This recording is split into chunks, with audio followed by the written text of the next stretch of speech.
ইব্রাহিম আলাইহিস সালামকে আল্লাহ তাআলা সর্বমোট 3টা নির্দেশ প্রদান করলেন। নাম্বার 1, ইব্রাহিম তোমাকে আমি রাজমিস্ত্রি ঘোষণা দিলাম, তুমি রাজমিস্ত্রির কাজ করতে হবে, আমার কাবা নির্মাণ করতে হবে।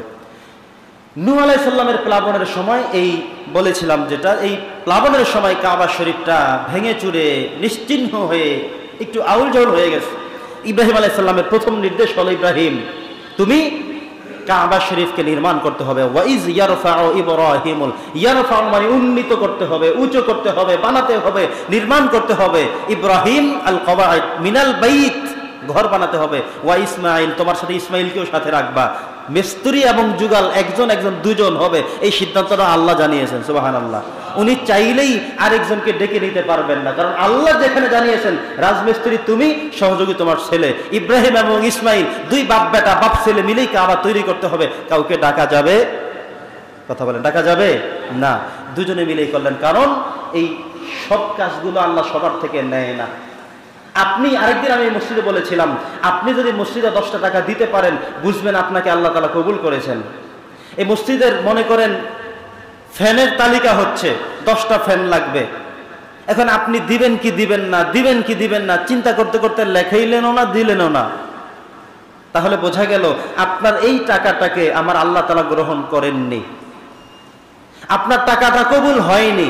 বিধায় যতবার চিন্তা করেছেন ততবার শয়তান আপনাকে পিছিয়ে রেখেছে।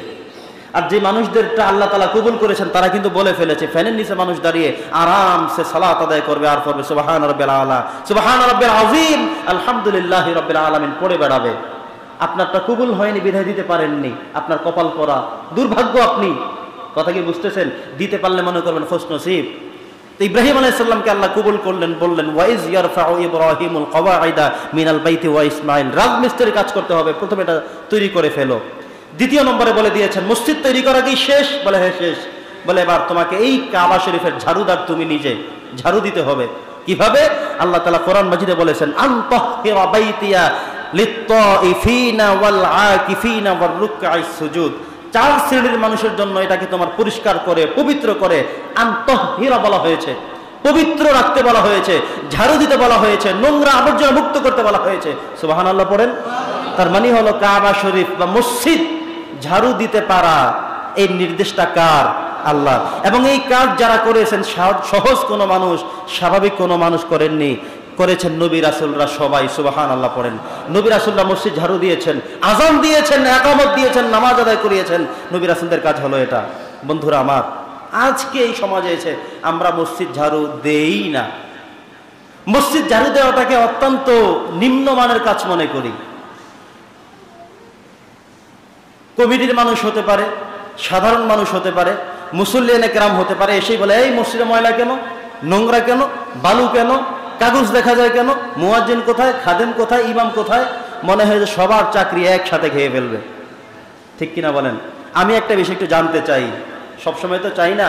মসজিদ ঝাড়ু দিয়েছেন, এখন যারা আছেন একটু হাত তুলে বলবেন কে কে ঝাড়ু দিয়েছেন? আমি ঝাড়ু দিচ্ছি।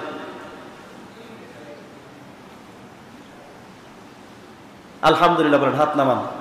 যারা একবারও ঝাড়ু দিয়েছেন একটু জোরে পড়েন আলহামদুলিল্লাহ। আর একটু জোরে পড়েন আলহামদুলিল্লাহ। আর একবার আলহামদুলিল্লাহ। হাদিস শরীফের মধ্যে আসছে, কেউ যদি তার শরীরের মোট 306টি অঙ্গ প্রত্যঙ্গ, আমাদের হাড়, এটার যদি কৃতজ্ঞতা প্রকাশ করতে হয়, শুকুর গুজার করতে হয়, তাহলে অন্তত সেই জন্য মসজিদ ঝাড়ু দেয়। সুবহানাল্লাহ বলেন। আমাদেরকে যে আল্লাহ তাআলা এখান থেকে ভাঙতে পেরেছি, এখান থেকে পারি, এখান থেকে পারি, ভাত নিয়ে এভাবে করে করে খেতে পারি। আঙ্গুল বাঁকা করতে না পারলে আপনি বুঝতেই পারতেন না যে আঙ্গুল বাঁকা করার মধ্যে কি ছিল। কথা কি বুঝতেছেন? আপনার যদি আঙ্গুল সোজা থাকতো তাহলে বুঝতে পারতেন যে ভাত খায় কেমনে, কত কিছু বুঝতে পারতেন। সেটা বলে এখনো বোঝানো যাবে না। বন্ধুরা আমার, যারা আজও পর্যন্ত ঝাড়ু দেননি, সিদ্ধান্ত করে রাখেন মসজিদ একটু নোংরা পেলেই, ময়লা পেলেই বা এমনিতে সুযোগ পেলেই ঝাড়ু দিবেন। যিনি ঝাড়ু দেন তাকে বলবেন যে ভাই আমি কালকে কিন্তু ঝাড়ু দিব। দেন না, যদি লজ্জা হয় মানুষের সামনে আসবেন না, সব চলে গেলে এরপরে ঝাড়ু দেন, তবুও এই আমলটা করার চেষ্টা করেন। বন্ধুরা আমার, আল্লাহ তাআলা জানিয়ে দিয়েছেন ইব্রাহিম মসজিদকে পবিত্র করতে হবে, ঝাড়ু দিতে হবে।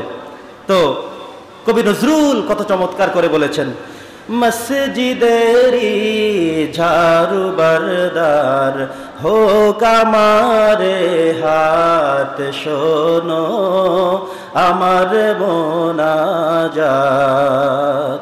শোনো শোনো ইয়া ইলাহি আমার মোনাজাত, শোনো আমার মোনাজাত। আলহামদুলিল্লাহ পড়েন। মসজিদের ঝাড়ু বার্দার জন্য আমাকে আল্লাহ কবুল করেন, এই দোয়া তিনি করেছেন। তার কবিতায় বলেছেন, লিখেছেন, এটা খুব চমৎকার করে তিনি গাইতেন। বন্ধুরা আমার, চেষ্টা করতে হবে মসজিদের ঝাড়ু দিতে পারা সৌভাগ্যের। কখনো ময়লা দেখলে, নোংরা দেখলে কাউকে গালিগালাজ করবেন না, পারলে ঝাড়ুটা নিয়ে একটু ঝাড়ু দিয়ে দেন। আর আপনি কমিটির হয়েছেন, আপনি সভাপতি হতে পারেন, সেক্রেটারি হতে পারেন, ক্যাশিয়ার হতে পারেন, বড় সবচেয়ে বড় ব্যবসার মালিক হতে পারেন, বাজারে দোকান 15টা আপনার একলা হতে পারে, কিন্তু মসজিদ ঝাড়ু দেওয়ার ক্ষেত্রে এসে আপনি নিজেকে একেবারে অনেক কিছু নিচে পড়ে যাবেন। আপনি এমন মানুষ, কিভাবে ঝাড়ু দিবেন এই কথা বললে বুঝবেন আপনার অহংকারে দিল ভরা, অহংকারে আপনার সমস্ত শরীরটা ভরা। আল্লাহ বলছেন, অহংকারী মানুষকে আমি পছন্দ করি না। আপনি যেই হন না কেন একবার ঝাড়ু দেন, আপনার থেকে মানুষ শিখবে যে এত বড় মানুষ, এত বড় লোক, তবু মসজিদ ঝাড়ু দিয়েছে। উনি কমিটির অমুক পদে আছেন, কিন্তু মসজিদটা ঝাড়ু দিয়েছে। সুবহানাল্লাহ পড়েন।